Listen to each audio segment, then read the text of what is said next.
officials who are around, to our dedicated teachers, to our PTA officers, headed by Miss Iris H. Before,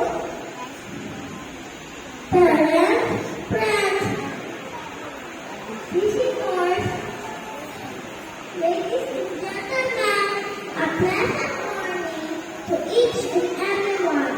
I am delighted to welcome you all to our kindergarten graduation ceremony.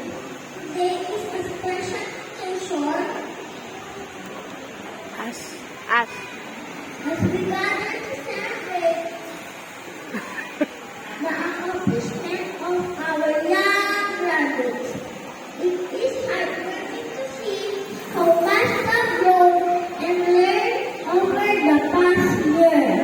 I would like to extend my heartfelt appreciation to the dedicated teachers, staff, and parents who have supported us in every step of the way.